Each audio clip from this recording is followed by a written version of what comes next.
Hey, everybody, we're back. Oh, wait. Create live practice. We are back. We're live. Hang on a minute. You're out of practice, John. And No, it's good. it's telling me we can't go live on Jesse's feed because he doesn't have a fucking premium account. That's something new since I've been gone. Anyway, let's get this show going, man. Welcome to the Bleeding Burgundy podcast, a Washington Commanders podcast for fans by fans, with your hosts Jesse Martin. The Cowboys are finished. You understand me? John Taman. Pull down my trousers and do your job. Scott Hartley. That was dreadful. And occasionally, Keith Gray. So many social engagements, so little time.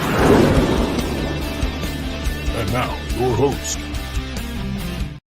hey, I'm John Taman. I'm your host. I sound like shit because I've got a fucking nasty-ass chest cold this week because I've been on vacation and it really fucked me over. And I'm sorry for the beginning of the show here, but I just noticed that we are not going to be able to broadcast on X right now on Jesse's feed like we always do because it says we need a premium account, to which I say to Elon Musk, dude, fuck you, man. Fuck you. There's one thing I fucking hate is something that's free that you got to pay for now. That is so ridiculous. I didn't know that was the case. That's very interesting. Brand fucking new. I guess they decided, you know what, fuck you guys. Oh, so that is ridiculous. there we are. We have started off with a bang. We've gotten 3 fuck words out in about, 10 seconds. So Scott's wife ought to be pretty happy with us for that. Anyway, how you guys doing? There's my buddy Jesse. He's over there. I've been practicing while I'm away to point. There you go. Jesse's over there. And my friend Scott, yeah, he is down there as always. How you guys doing?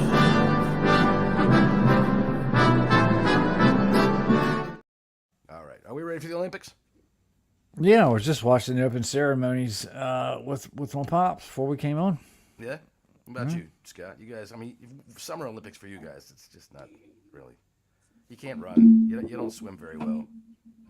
What's the point? No, speak for yourself. I don't think that's any of your concern, John, really, is it? Do you know what I swim all right. I was more or less talking about the English in general. I mean, Hey, what are you talking about? We're good at diving and we're very good swimmers. We have been for a long time. So you're good at eloquently falling in the water. That's good. We're very good at dressage and horses and rowing. And we're also very good at sailing, which will be interesting. Not so good at track and field athletics, but yeah, it's all good. There's nothing wrong with John's sound, Cameron. I think he's just ill. That's what it is. If you're hearing my voice sound kind of scratchy, that's what it is. He got too many cocks in the back of his throat. Come on, Jesse. John, turn your mic on, they're saying, but I can hear your mic fine from our end. I'm hoping that we can hear it y'all from talk. this I'll end. go test. Let me jump on the YouTube. Okay, well, no problem. As usual, we are as prepared as can be. So anyway, we've got training camp. Isn't that right? We have. I've been gone for 2 episodes. So fill me in. What happened? Well, there's a bit of a kickoff around Jaden Daniels. Everyone is looking at the other quarterbacks that were drafted, and it all looks very good from Jaden's point of view. His footwork has been overplayed and overhyped by the media. But I have been watching all the other QBs that were taken in the draft, and to be honest with you, I'm really hopeful, and I'm really looking at Jaden thinking, yeah, this is looking good. I'm watching Caleb Williams basically abandon plays and run out of the pocket at any opportunity he can get. I'm watching JJ McCarthy not do a great deal. And then you've got Drake May, who is kind of being sat behind Jacoby Brissett, but he is delivering. And, we talked about this yesterday on our show, Jesse, with Scouse, and we were saying we hope he has a really good career. I really do hope Drake May has a very good career. In fact, I hope everybody has a good career. But when you're looking at these QBs that have been taken against Jaden, I think we've done well. I think we've done well. I mean, that's just been taken as rookies, Jesse. But you're right. 2 have got a big contract, John. No, I'm just messing with Cameron. Anyway. So, I jumped on YouTube and you sound like you're sick. It didn't, What else is new? All right. So I'll tell you what, I am not one that goes and gets too much out of 3 and 4 second camp videos. You know this. I really think it's kind of silly that we do. But I've seen 2 3-second camp videos, and gentlemen, we're going to the Super Bowl. That's all. That's what I said yesterday on Scott's pod, and I said, you know what? I'm with Canada Mike, man. We're winning 17 games. Here we go. Like we're on there's the way. no. There's no way we're not going to. But from all accounts, he threw an interception today. But shit, all quarterbacks throw interceptions. Fucking camp. But he's been through the one pass that I saw today. It was fucking amazing. They set up that net. You know that net that they have with the three like pockets, right?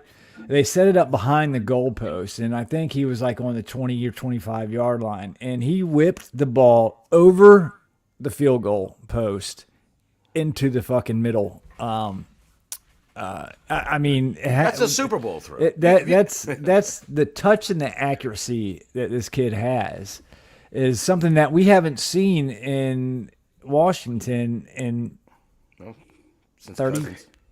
I'm really enjoying Dan Quinn's pressers, Jesse and John, as well, because Sure. he's explaining what's happening in the camp. So if you're external like I am, you're not in the States, you're not going to get a chance to go and watch training camp.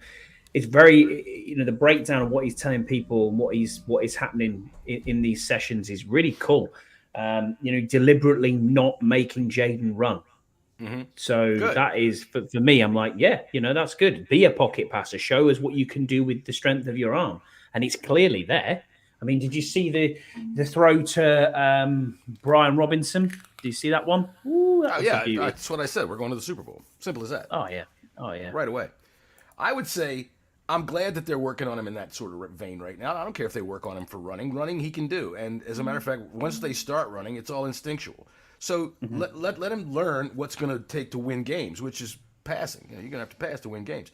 The running will come, especially once they develop a couple, and I'm sure they already have, but a couple of design plays for him to be able to get outside or get up through the middle and be able to use those legs. But right now, I want to see him pass, and I want to see him hit the ball in the right place, in stride, and be able to get guys open and running, which is what we're seeing so far. Of course, shorts and shells and absolutely nobody rushing or anything like that, but doesn't matter to me. We're going to the Super Bowl. I'm going to attribute that to cold medicine. Welcome everybody in the chat. Tim, good to see you again. It's been a little bit. Cam and Brian. I see Bobby. Look, I see Bobby. it's Karen. Thanks for being here as always, and please give us some fodder to bag on your hubby for. I need a lot because we're having our vacations coming up soon, and when we get a little tipsy, it's very fun to make fun of your husband. But she doesn't need to give us anything. There's enough there that we can work on. I'm like, for that's example, true. Yeah. For example, once again, Scott has the nicest, weak little tiny display of Redskins memorabilia behind him that I think I've ever seen. I'm not a memorabilia guy. It's cute. It really is. It's cute. It's cute. I think it is. I think right now, if the world ended in 10,000 years, the aliens would come down and go, Oh, look at this. Very cute. He was very cute. That's all that matters right there. Pride of place, and we're all on there. Look, we're all on there. Except for me. That's the other picture. You are on there. I don't think so. See, I got the That's other an picture. alien. That's an alien. That's the picture right there. That's You see, you're on that one, Jesse. Yeah. So yeah, man.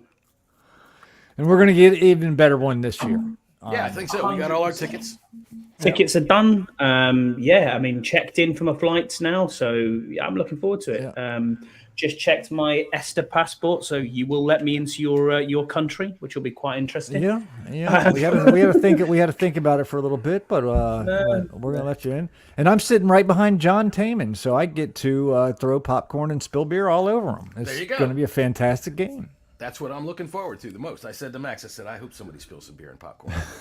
Because it's really not a football game unless something like that happens. And I would suggest to tell you this, Scott, I just got back through customs, and the rules have changed. They will now issue you a gun for your stay here in the United States so that you can be like a real American. And there you go. That's okay, because I'm trained in firearms anyway, John. So They'll give you a gun and a MAGA hat. It's been a You're while. gonna fit right on in. 2015, I think, was the last time I handled a weapon. Really? And the wife can back that up. Well, I got to tell you, having spent some time in some European bathrooms the last week, I'd say that yes, it's probably been that long since you've handled your weapon. I've got to discuss this with you. Interesting. We've got to discuss this because you now have experienced the no water in the toilet situation. It's absolutely disgusting. What the fuck is wrong with you people? Let me tell you something. That's what I'm saying. Jesse, look. All right. So everybody who has not been paying attention, Scott made a comment a couple of weeks ago about how he thought it was weird that we have water in our toilets here. We do have water in the toilet. It just doesn't overflow like You'll you have a in, spit. Overflow. Y'all have like a spit of water in your toilet. It's like you're having a number two in a bath. What are you doing? Yeah, but I'll tell you something here. The commode that I used when I was in Italy, all right, had to be 2.5 to 3 feet long from the wall for one thing. So you had to climb it like a horse to get on the damn thing.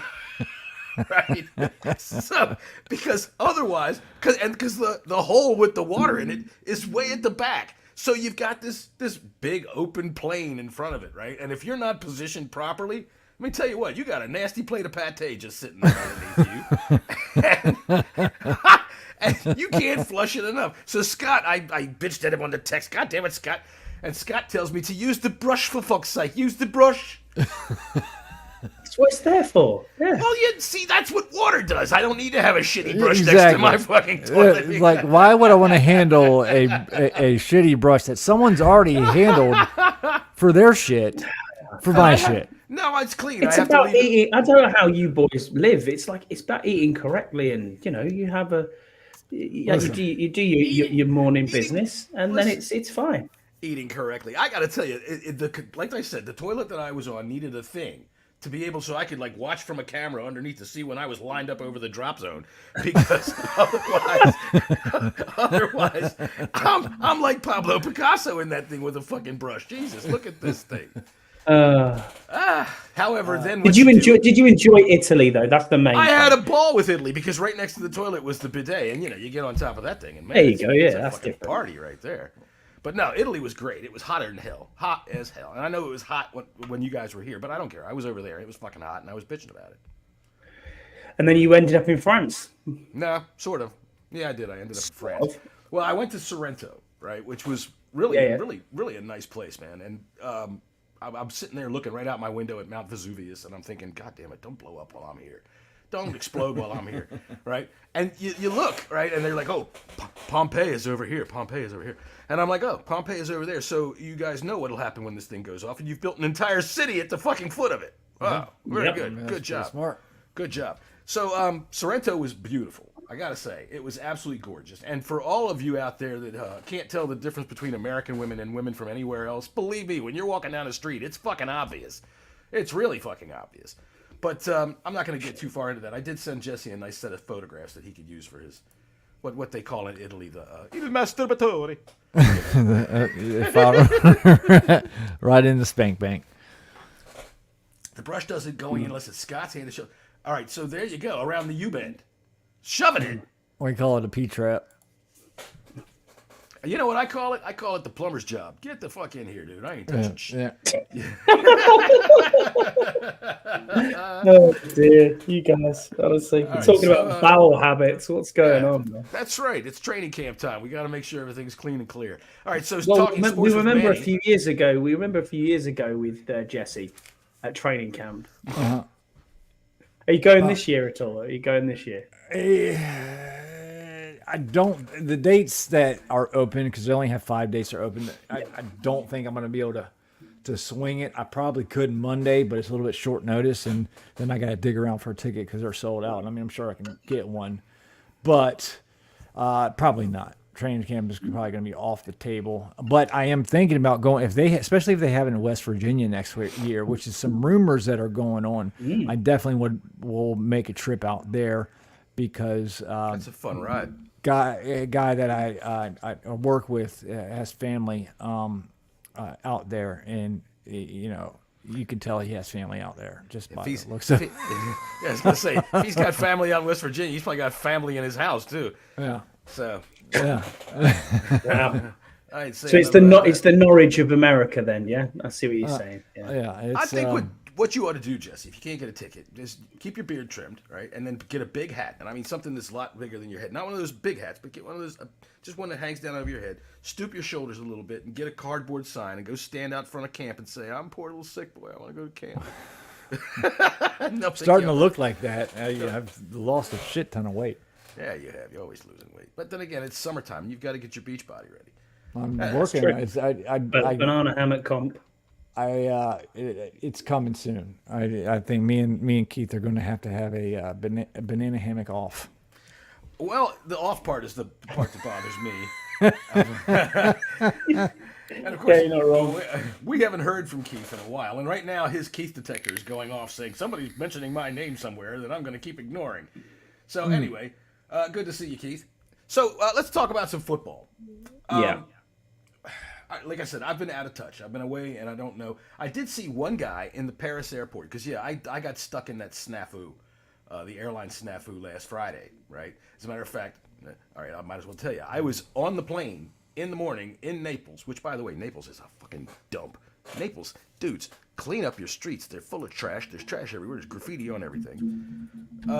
Yeah, exactly, Andy. Who is that fella? Anyway, we were on the plane for 6 hours. 6 hours before they let us back off the goddamn plane. Just sitting there? Just sitting there. Because, that. well, they were saying that these computers are going to be coming back up, and there's 5 of them that are on the fucking plane that they need to use to be able to fly this flight, and they were coming back up, and then they finally got them back up, and then, oh, you know what? It was a 9-hour flight, and it would have been beyond the period of time that the pilots were allowed to work. So I got to spend an extra day in Naples. Yeah, the world's computers, there was like some damn update or something that just shit everything out. So This is why I Windows resist. just said you have to update this. Unfortunately, get on with it. I hate Microsoft updates with a passion. I wish I still had my Microsoft XP. You guys have been fucking it up ever since. All right, so what has happened? What has happened in Commander's Land since I've been gone? I mean, Nothing. a really. lot, but nothing. Good. Yeah, we are, in that portion of the season where everybody's getting fucking excited right now. Right. basically, Well, we've got the number 2 waiver pick. We do. Right. Yeah. So we're going to hold that, I'm assuming, all the way up until the day of cuts. I think it's through week 3. Then we do the waivers. Okay. Yeah, through week 3, and then the waivers start. They do it by. Who's the worst fucking team in the world by winning percentage or whatever. It's the Giants, and we know that. Fuck them. Hopefully. Absolutely. I don't know. Yeah, but it's been interesting. We've seen some presses with a few people coming out who looks impressive, who doesn't look impressive. It's going to be tough. There's a lot of people. We talked slightly about it yesterday, John. It's going to be tough to see how this 53 comes about now we're into training camp. I mean, while people are running around in them stupid golf ball Guardian cap things and wearing shorts and t-shirt, I'm not really that bothered. The pads are coming on Monday. It'll be interesting to see what happens from there. But we're competitively 2 weeks away from the first pre-season game, so not long to go now because football's around the corner, guys. You know what I mean? And we're a week away from a scrimmage, and that's when I think I'm going to get really juiced up, especially if Jaden does well. I think it's next Wednesday. We're going up against the Jets, correct? I think so. I think it's next Wednesday, yeah. And Yeah. pads come on Monday, don't they? So Burrows, it'll be I gotta ask. interesting. While he's here, I gotta ask Burrows. Was this you? Was this you? Jesse has a mystery guest, a mystery admirer. Sends him free Commander's gear through the mail with no name and just a bouquet of flowers attached to them. Whoever, I just want to thank him. Scented card.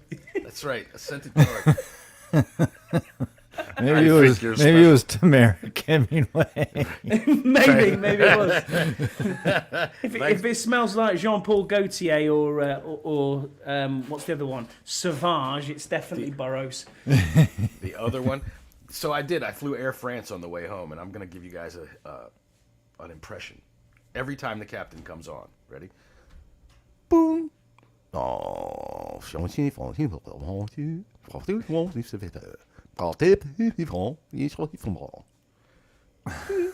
that was about it. And I'm like, and then he'd come on and they say, in English,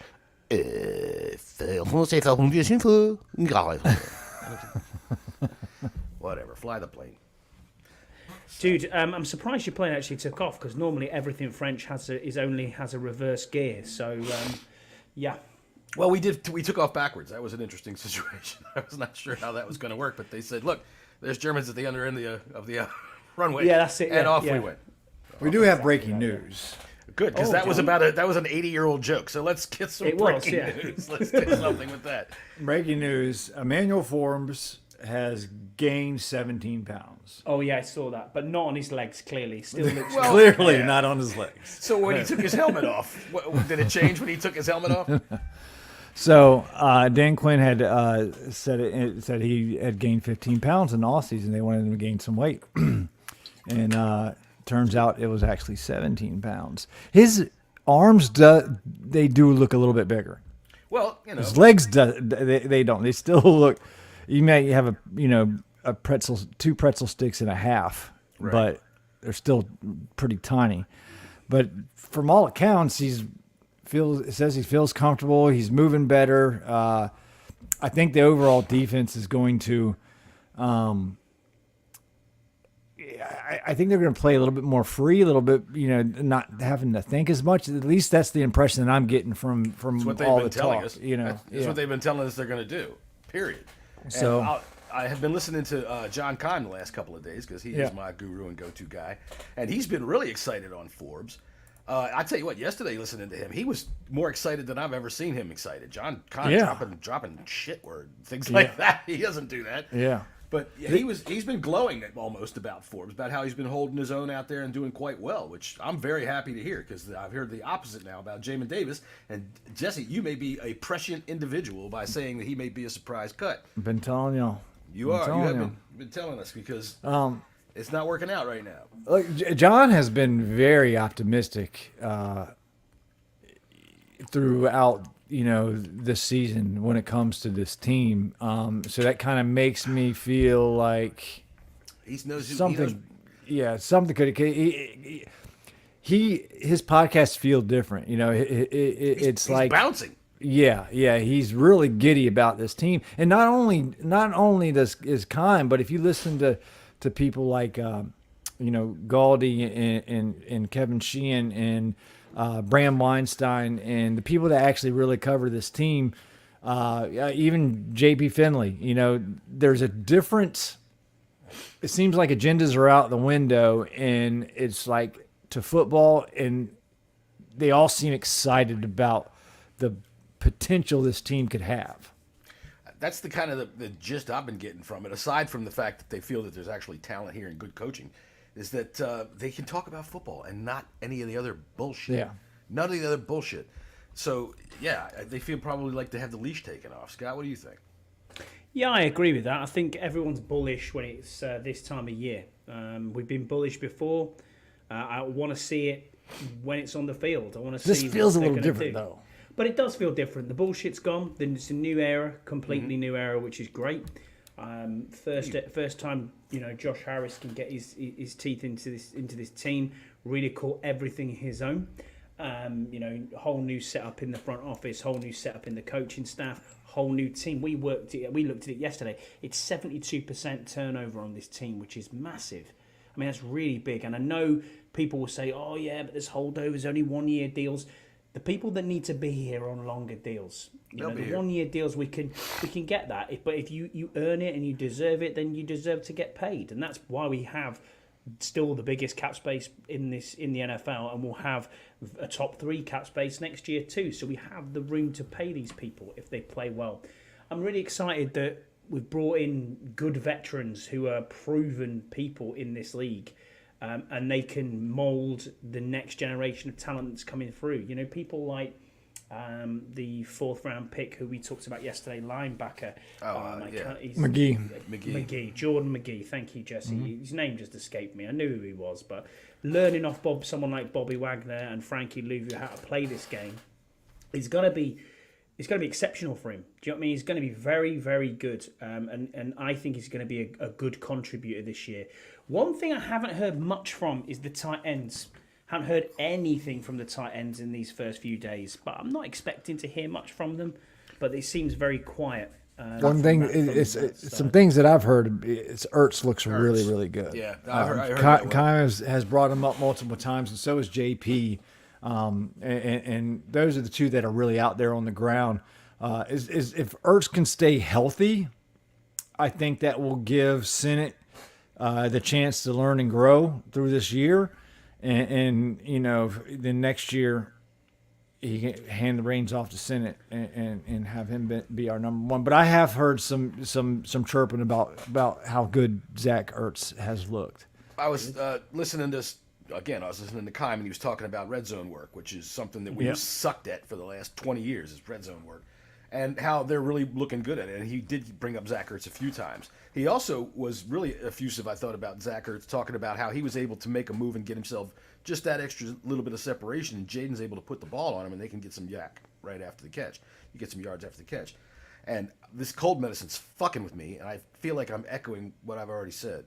So, take over before I trip on my tongue. Oh, we want to see you trip on your tongue. Whatever. It'll be pretty funny. It'll sound like I'm flying an Air France jet. That's what it'll sound like.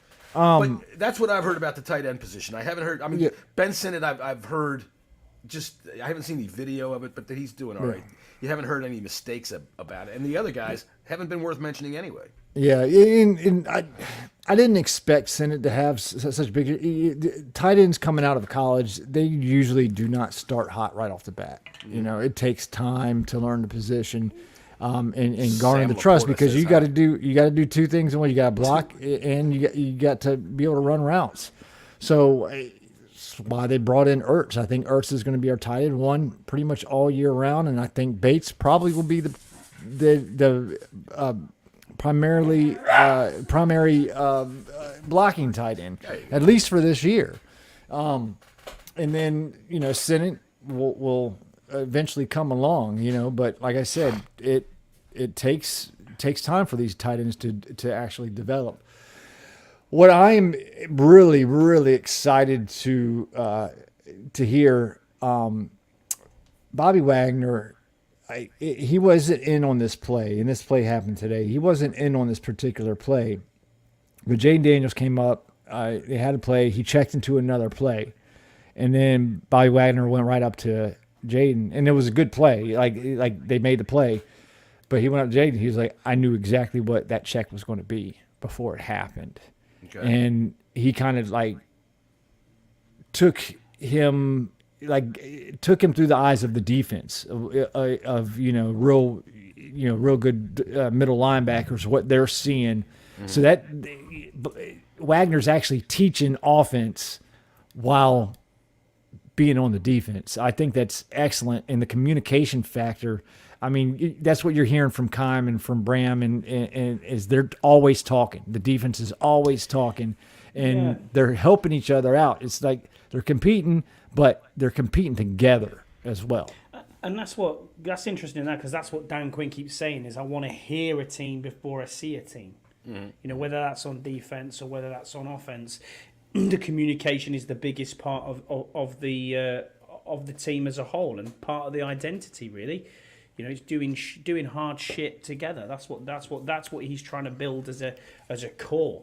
I mean, it's interesting to see where we're going to go. I mean, what position group, John, worries you the most? I mean, we could talk offensive line, but I don't know. I really don't know. The offensive line does not worry me right now. It does. Yeah, you can lie, but it does. You can't just sit there and say I'm comfortable with Cornelius Lucas, even though we've heard decent things about him so far in camp. It's camp with shorts on. And I am still worried about that. I am still worried because I watched Alexander Wiley last year, and come on, dude. I don't know how much they can do with you. I like the interior of that line, but you're definitely going to be right on when I tell you I'm a little worried about it as a whole because of those two tackles. It's funny when people just don't listen to people like Kime, man. Listen to Kime, what Kime has to say about this offensive line. I hear him. It's not as bad as people made it out to be. Two reasons. One, Eric Bieniemy. Two, can we take us? There you go. Ding, ding, ding, ding. Yeah. Listen, it's not going to be the best offensive line in the world. We know that. No. But I think the most worrisome part about this team is the cornerbacks, bar none. And I think it's far and away the weakest position group on the whole team. I'm not talking about the defensive backs as a whole. No. I'm talking about our two outside corners, Forbes and Benjamin St. Juice. Those are going to be our two starting. They've been starting from day one. I'm worried about them. I am. You should be. I mean, Benjamin St. Just and Forbes have been the two running out. Karen told Scott to pick his shit up off the floor. So Clean your shit up. I don't care if you're live on a podcast. right. So yeah, with those two coming out as your potential starters, I know Benjamin St. Just isn't striking anybody with confidence, but I'm not terribly down on him like you were. I know he was bad last year, and he gave up a lot of passes, but I also know he gave up a lot of passes by a fingertip. You know, he's right there. But he's always been. It's been like that since he's Right. came into the league, though, and he hasn't gotten better. No, you know? no, and I'm gonna once again go back to our old coaches and say, look, man, it's hard to get better when you got that nonsense going on. So maybe- okay, I get maybe you Witt on can that. Make him better. But go back to our really good defensive back coach that left, Harris. I went to Harris, yeah. Went to the You know, Cardinals. I mean, he was like that with Harris too. He was just right there. He's like just a tick off, and I don't know. St. Juice bothers the fuck out of me. Maybe it's because he's Canadian. Who knows? Maybe not. I don't know. But Mike Davis is going to start anyway, so don't he's worry not about it. though. He's not. He's a backup. He's been playing backup ever since OTAs. Yeah, I don't see it happening. They keep running those I'll two take out. I'll take a beer bet with you then. All right, we're gonna be a bit.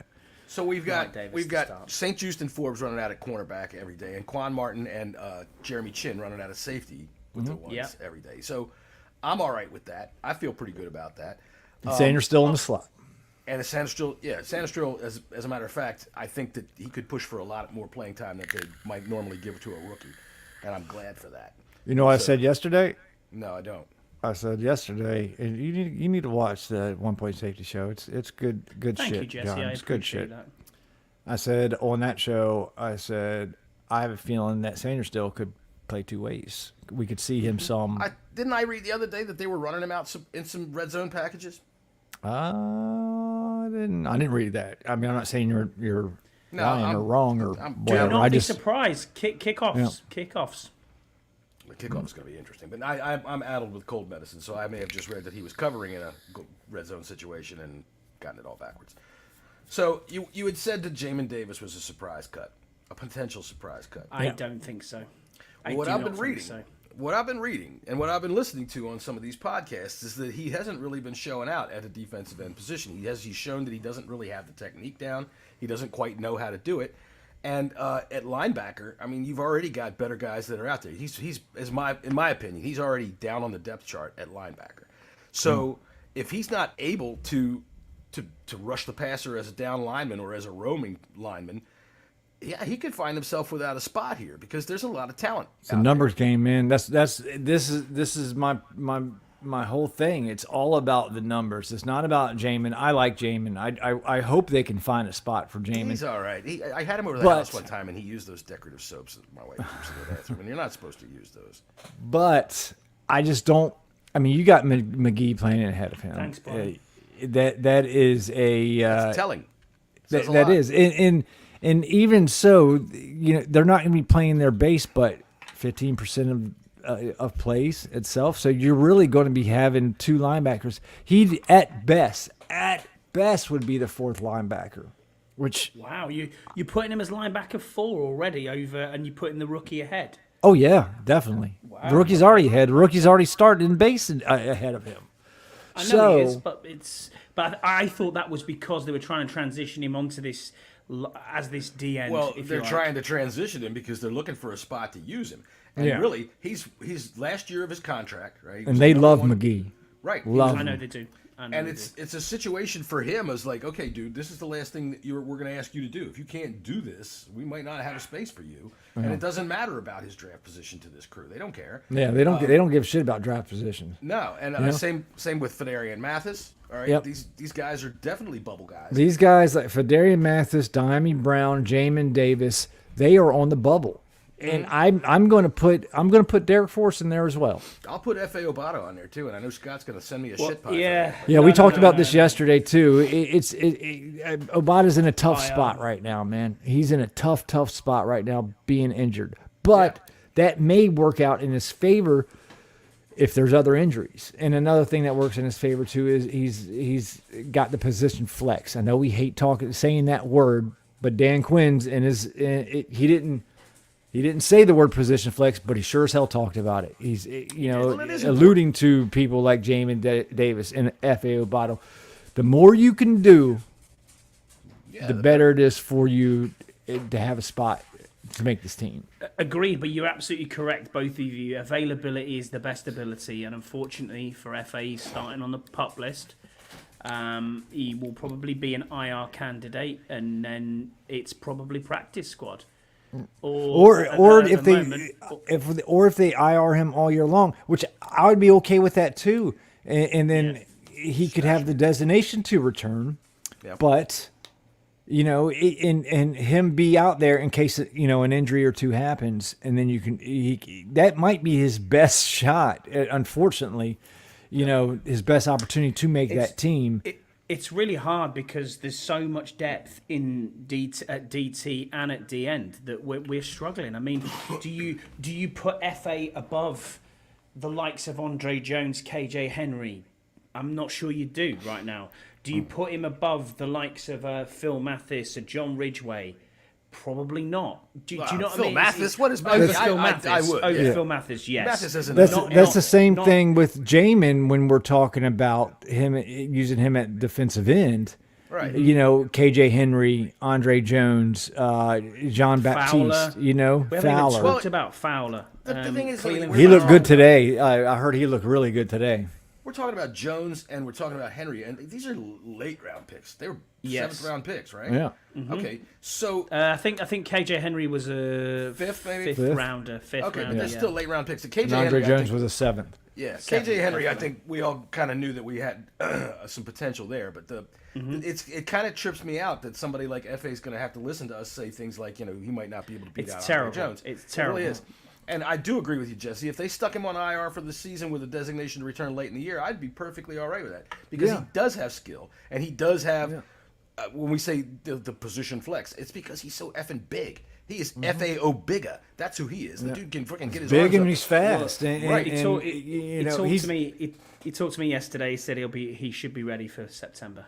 Nice. But he didn't That's say good when, to hear. but he said he should be ready for September. And it's good that he has a rapport with the coaches already. He's played under Dan Quinn before, so they know they know him. And it's a very crowded room. That's what we're saying. And I'm rooting for FA because I would take FA over Mathis, over KJ, over Andre, over Jean Pierre. I'd take him over all of them. But if he's not healthy enough, it might be good to keep him on that IR just in case. We might need him later on. What about Benny Potato? No, he's gone. No, he's a French fry. He's out of here. Put a little. I like Ben Potato. He'll probably might end up practice on the squad guy. But Practice squad guy. We got to keep him around just for the name. It's going to be so strange that you look at the missteps that this team take, and I don't want to blame scouting. I don't want to blame coaches, but you look at where we are with the team that we've got and and I hate looking back and going, look at what you could have won. I mean, you could have had Hamilton, you could have had Darasaur, you could have had and they might not have worked out players. They might not have. You could be right. But at the same time, I just think it's an absolute failure when you look at these picks that we've got that are not here on this roster anymore. Absolutely. I mean, Mathis will be gone, most likely. Right. And then you think to yourself, there's not a single player from 4 years ago on this roster. Not you know what's funny? It's like every team makes bad picks. It just seemed like, because it happens, because you never know. The draft is a fucking crapshoot.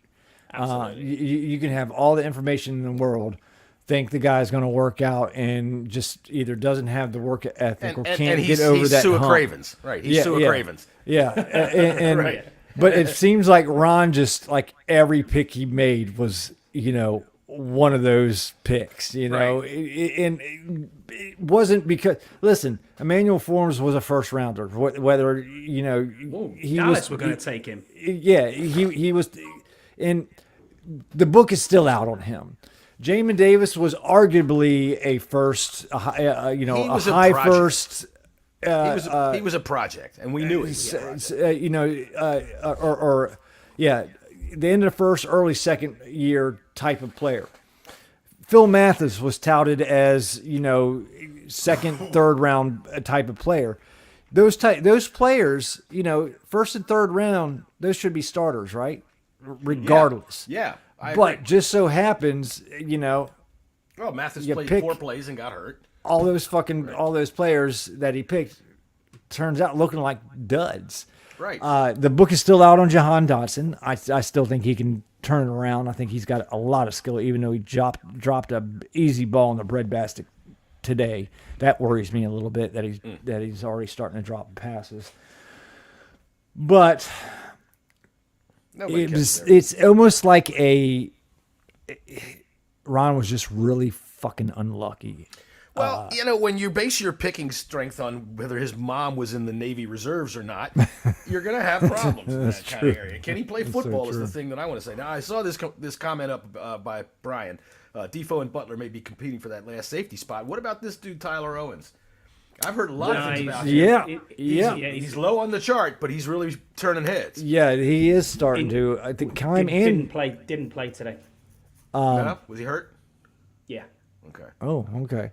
But him and another guy called Chiggy Nwusa, I think he's called the one. He was like he was a priority undrafted free agent. Right. That's Tyler Owens. That's the flat Earth guy. The guy I'm quite high on. But they like him. He's huge. He's fast. He can hit. He's got a perfect 10 RAS score as well. Yeah. He's athletic, clearly. So there's something there. How high can you be? For. How high can you be for a guy who thinks that the planet is two-dimensional? Oh, unreal. You can't get high at all. But I know Kimes talked about him. I've heard Bram Weinstein talk about him. And for those listening, Bram is a little-known show, but Bram Weinstein has his own daily podcast. Go out and listen to it. It's on Spotify. It's Bram Weinstein show. It's really good. Bram's really plugged into the team. He's out there every single day. He's the voice. And he's the voice of the Commanders now. He's the new Larry Michael. Here's another one that I think is going to be a very good camp battle, and no one's talking about it. Is everyone's just crowning Badass or Biadish, as the centre, and that's truly correct. He will be the starting centre. But what you've got behind him is you've got a Ricky Stromberg, and then you've got Dieter as well, who's come across from the Texans, who has started over 60 games. Dieter's going to be the backup center. Yeah. So is Stromberg done? Is he healthy? Stromberg's been out there. He's playing. Yeah. He's been out there. Stromberg might be one of those backup guards. I mean, who do we have behind Cosme? Who do we have behind Allegretti? Okay, so you got Chris Paul there. So let's look at our guards now. So you've got Mason Brooks. Good Lord, I swear to goodness gracious. I'm going to go refill my water on that one. Right, so looking at are we going off the depth by the way, chart? Jesse, Let's go off the use depth. the brush. Use the brush. Chris Paul, who else? So, looking at left guards, we've got Nick Algretti, and then we've got Chris Paul, then Ricky Stromberg, then a guy called Julian Good-Jones. Then on the right guards, we've got Sam Cosme and Mason Brooks. And that is pretty much the cupboard is bare after that when you get down to the guards. I'll look at what's on the actual roster itself. If you just give me 2 secs. Algretti, Brooks, Cosme, Braden Daniels. Oh, yeah. Julian Good-Jones, Chris Paul. Wasn't Braden Daniels a fucking tackle? Well, he was apparently tried. He was tried as a tackle, wasn't he, last year? I forgot but about I think they put Braden him in. Daniels. I think they put him in his left guard. But didn't he go straight on IR last year in his rookie season because he wasn't very good? Because he's a fucking third or fourth rounder. That's true. He was a third. I think he was a third rounder actually. Yeah. Jesus, I totally forgot about Braden Daniels. But I think they tried him at left guard. Chris Paul obviously as well at left guard. So Braden Daniels, man, that's a name that was forgotten. Yeah, sure. You don't have at all any guard depth, really. That's what I'm saying. Like Stromberg, I like Stromberg. I mean, he won the best fucking center in the damn country when he came out. Right. So if you can play center, you can fucking play guard. Period. Why not put him at guard? You'd think so. And I would. He's listed on the depth chart as a guard right now, and he's not listed as a center. There's only 2 centers listed on. I'm looking at ESPN. It was a 4th round pick. Braden Daniels pick 118 in 2023. And he was a tackle, right, coming out. Yes, he was a tackle. Yeah, he's listed Small. as our 3rd left tackle. So kick him inside at guard. You have Stromberg, you have Braden Daniels. I mean, he's got to have something. He's got to put out something. He can't be every fucking pick Ron picked last year was a fucking shit show. Well, on according to the depth chart I'm looking at here from ESPN, he's down as a guard. He's down as a left guard. So that'll be interesting in what they do with this line at centre. I think you're stocked, but I mean, when you look at it from last year, I mean, it's a shame. I can't remember for the life of me the guy who kept getting injured and came in as a backup and actually played pretty well. Tyler Larson. Tyler Larson, thank you. We had him a couple of years. Shame he's obviously gone and bounced, but he would have just gotten hurt again. So look at the upgrades we've made there.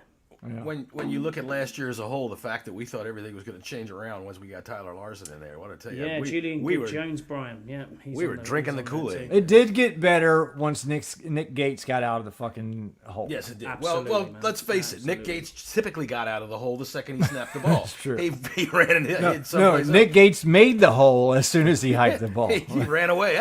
What the hell was going on here? Nick Gates was definitely a problem. Eric Bieniemy was definitely a problem.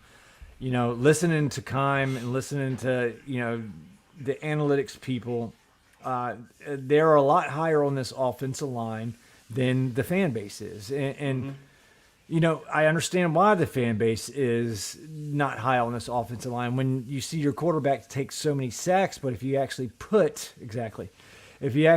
everything into context, whether calling 55 pass plays a game with a quarterback that holds the ball at least a second too long pretty much every damn pass play, that's a recipe for disaster. I don't think any O-line would be able to look very good in those conditions. No. Well, yeah, you especially if you've got a poor offensive line that can't pass block and you don't run the ball. That's what I always say. And I've said it again 1,000 times on this show. I'm going to say it again. If you can't pass block, then start running the ball and let these guys throw some punches. Well, apparently the numbers, we were ranked 14th in the league in pass block win rate.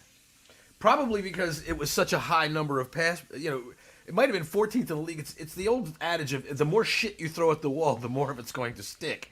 You know what I'm saying? We pass the ball so much.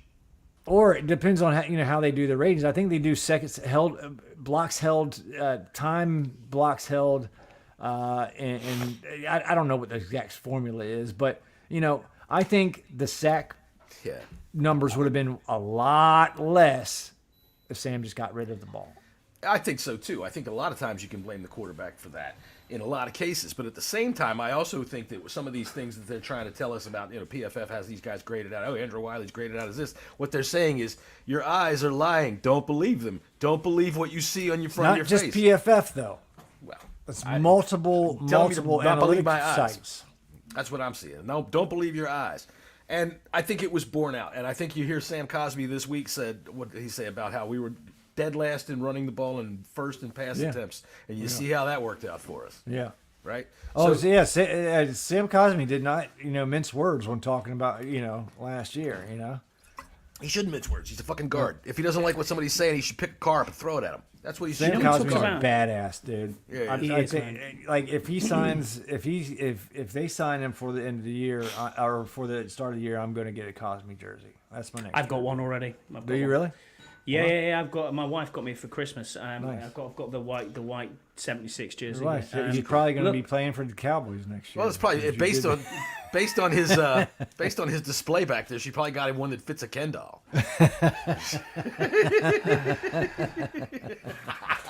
Scott, that was perfect. It was.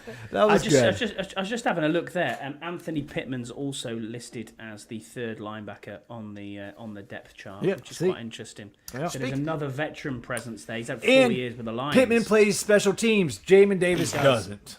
Correct. Yeah, so you got your backup linebackers must play. Your backup linebackers must play special teams. Period. And Jamin does not. Well, the fact that he's getting pushed around by second-team left tackles and right tackles, he's missing his dips, he's missing his angles, and he's going way too wide from what I'm hearing. Yeah, man, you're looking at him with all this potential, right? Looks like Tarzan, but plays like Jane. And you don't want to get rid of that kind of potential. You don't want to get rid of that kind of power and speed, but he might not have a spot. Same thing goes for your backup safeties. Your backup safeties must play special teams. And guess absolutely. who doesn't play special teams? Forrest. Forrest doesn't play special teams. I don't think it can be all that difficult. I mean, really, when you with a kickoff. And Butler stay in your lane, is run down there and make a play. Very big in the special teams. So it could come down. It's numbers, man. What can you do to help the team? And where can we fit you in? The numbers, man. It's. I'm really curious to whether if they're going to keep 2 or 3 quarterbacks. I'm curious to see how many wide receivers they're going to keep. The linebackers, man. What once was a hole of nothing, seems like we have backers in abundance now. And our safety room is pretty freaking, pretty legit, I think. Well, we were talking, I was saying something to you in Italian earlier, and the linebacker room now for me causes me il masturbatory. I tell you what, I think the first thing I ever said as a member of the Bleeding Burgundy podcast is, where the fuck is our linebackers? And now, man, they're falling off the trees for us, and then we got some damn good ones. I am so excited just to watch them hit somebody. Just to watch a running back or a tight end try to flare out into that freaking open area over the line of scrimmage and get his head taken off like he should have been for the last 4 straight years and never was. I'm tired of letting these tight ends and these freaking backs run willy-nilly right through our middle all the damn time because the linebackers don't know where to go. I can't wait to watch them start teeing off on some people. I got to be honest with you guys. Please don't. Stop lying. You lying sack of shit. I'm more excited to see Luvu than I am Bobby Wagner. Luvu is... Wow. I tell you what, he could be the next big name. Yeah. I'm being very optimistic here, but he could be Listen, the next big name. Bobby's great. Don't get me wrong. And it's going to be great seeing him in a Washington uniform. He is a All-Pro. He is a Hall of Fame. He's going to be in a first ballot Hall of Famer. No doubt about that. Well, frankly, Luvu could be the future. The stud, the captain, the quarterback of the defense. For years to come. And I mean, although we hope, London Fletcher came in here at the same age as Bobby Wagner, and Fletcher played what, 6 years, 7 years? 7 years. Maybe Bobby's going to do that. That'd be great. That would be fantastic. I just don't see it happening. I think he'll probably go to the highest bidder, probably year to year, to finish out his career, or he might want to finish it out in Seattle. He just came from there, but who knows how long Bobby's going to play. But Luvu, to me, is just now coming into his prime. I don't even think he's hit his prime yet. Him and Shin both. With and with the defensive coaching staff that we have, I think it can take him to the next level. And man, he's going to get a monster contract. He's going to get be like a Fred Warner type of deal, and I'm all for that. Yeah, I agree. I mean, when you look at someone like you said there, you picked up on Jeremy Chin there, John. This guy was second on votes behind Chase Young, and it wasn't that Chase Young was completely all out in front in Rookie of the Year when he came through.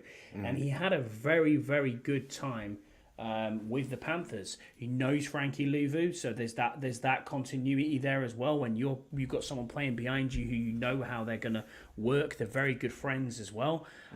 Ken Norton Jr., man, what a coach he is becoming. Yeah. I said this yesterday. It did make me laugh a bit. They call him 7-Eleven because he's always open, and he's talking all the time. Sound like some of the girls I know.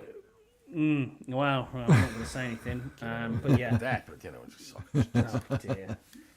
Yeah, but it's interesting to see where we go from there. I'm just looking at this depth chart, and I mean, we can get into it probably next week or whatever when Pants have been on and we're a bit further forward. We've done a scrimmage. Yeah. There's some interesting details and some interesting names on here. There's a chap's name I can't pronounce who is a right tackle from Toledo, who we picked up as an undrafted free agent, who's apparently turning a few heads in camp so far. Yeah, I mean... Well, they also had Coleman today playing right tackle. I did see that too, yeah. Alex Akingbulu? Not Alex Akingbulu. Akingbulu's been here a few times. He's got it begins with an N, his surname. That is a... one. Wow. He may be way down on the chart, because I don't see him on the chart at all, but then again, it's an unofficial depth chart. I totally forgot about Braden Daniels. That's so crazy. I can't believe that. Daniels, yeah.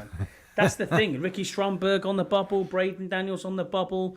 We're talking about Derek Forrest. We're talking about Jamin Davis. I mean, Christ, was any of them picks? You know, and the thing about Braden Daniels is when they picked him, they knew that this was what he was going to do, right? They picked him and stuck him immediately on IR and said, he's not going to be ready for another year. And I'm like, well, why the fuck? We need to win. You know, what are you doing? He's called David Nwagawugu. Nwagawugu. Number 66 out of Toledo. He's a rookie. He's 6'5", 300 pounds, and 23 years old. There we go. That's a pretty good name there. It's a mouthful. Speaking of good names, Jahir Newton is back. Yes. Johnny Newton Newton popped right back on the field there, and I'm going to call him Jahir unless he comes and tells me to call him Johnny, because I think Jahir is a badass name and he should stick with it. But it was good to see him. Hey, if he wants to come and tell me otherwise, I'm happy to listen.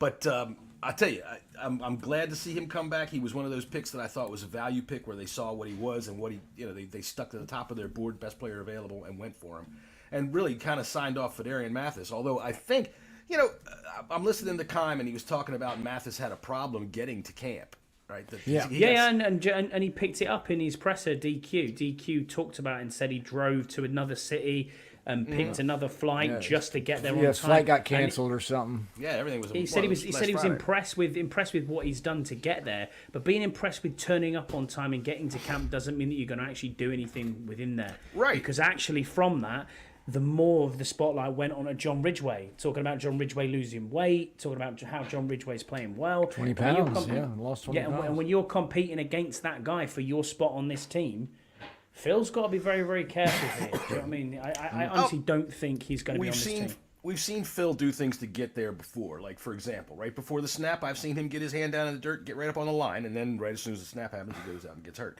So, he's only done 8 snaps. Exactly. Or was it 9 snaps? No, he's had 8 tackles. 8 tackles in 2 years. That's it, 8 tackles, yeah. Sorry. There you go. So, yeah, getting here is a nice little trick now. You got to come here and do something with it, right? Like, anyway, I could drive here and then smash the car. What good was my drive? We would be remiss if we didn't mention how good of shape Deron Payne is in. I don't know if y'all seen pictures or photos. Yeah. He's cut. He's huge. Looks like he's in the best shape I've seen him in a Washington uniform. He's going out to make All-Pro. He looks like a fucking monster. Monster, man. He's going out to make All-Pro, and we know he's got the ability to do it. We've seen him do it. When he's happy and out there and doing what he knows how to do. What was I listening to this week? Of course I was listening to Kime. Kime was talking about how they didn't like Mills, because Mills was trying to get them to do things that they weren't very good at, and trying to change what works. Like Mills' way or the highway. It was like, and that's Mills hit the highway, right? He hit it a little too late, but he hit the highway. I'm of the thinking that if you draft a defensive tackle first 2 years in a row, you let them guys do what they do. That's why you picked them, right? Don't go try to change everything on them, and we see the results of it. When they're able to do what they can do, Allen and Payne can be the best duo in the league. We were talking 2 years ago like they were possibly elite, and then last year came along and they both fell right off the table. Yeah, and I still can't believe fucking John Allen got number 54 in the top 100. Does not make any sense to me. He shouldn't have been in the top 100. Sorry. Name does it.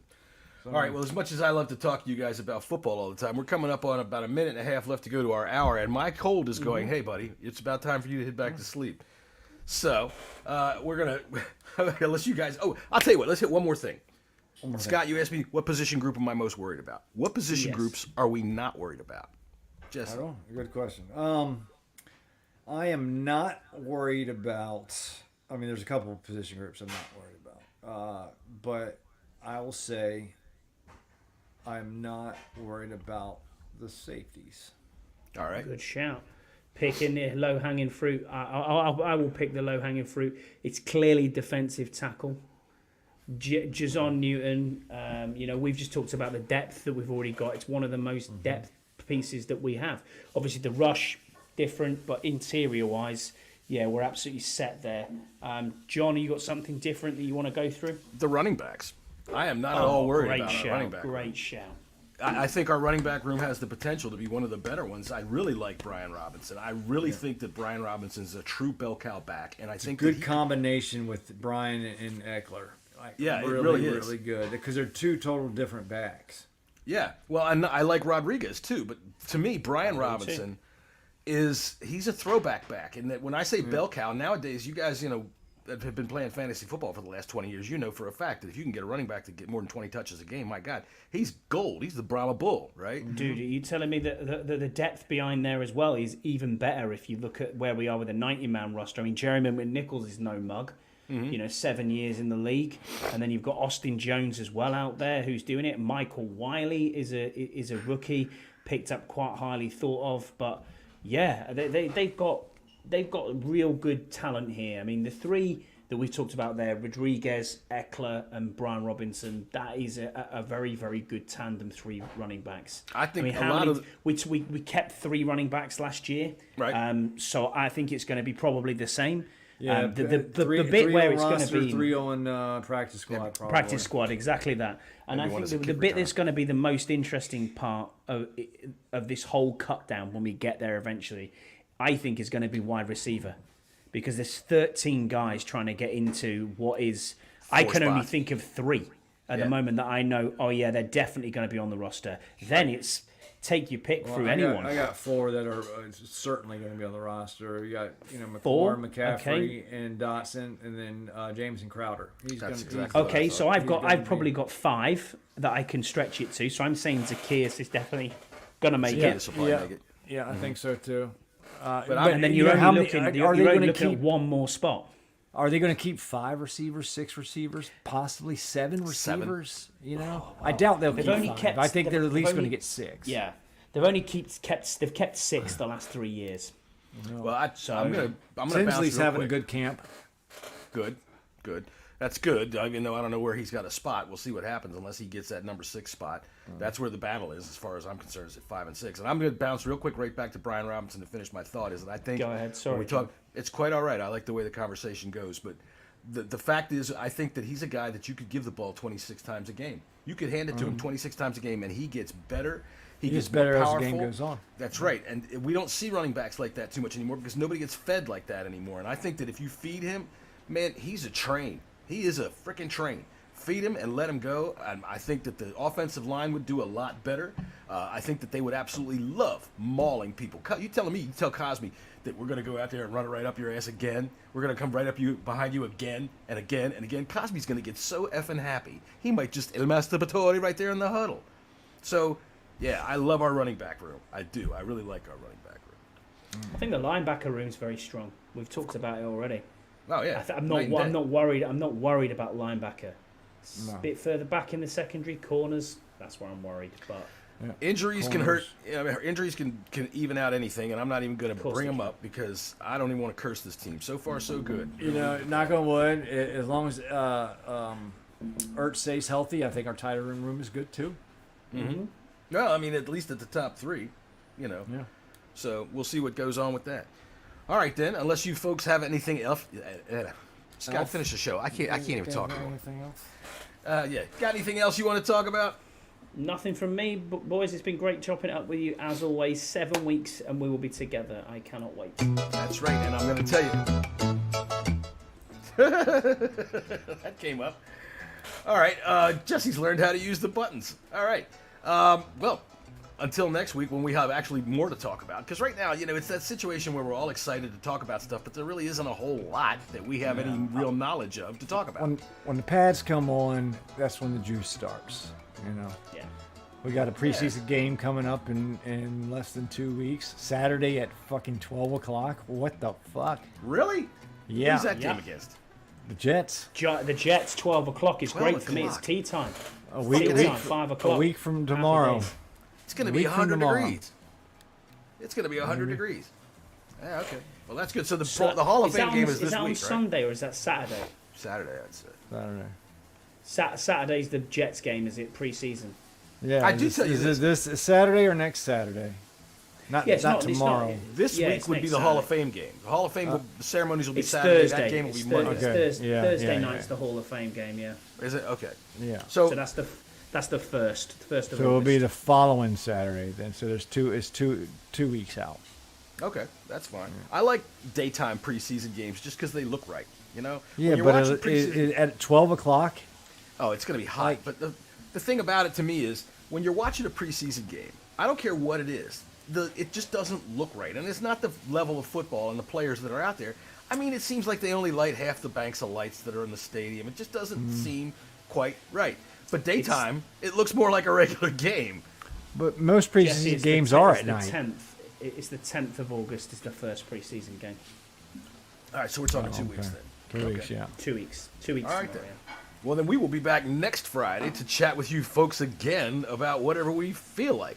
Remember, the highlights of this week's show were us talking about the Commanders, of course, training camp beginning, what the fuck is wrong with European toilets, and what the hell is wrong, why French aircraft pilots can't speak English properly when they're on the command, when they're on the intercom.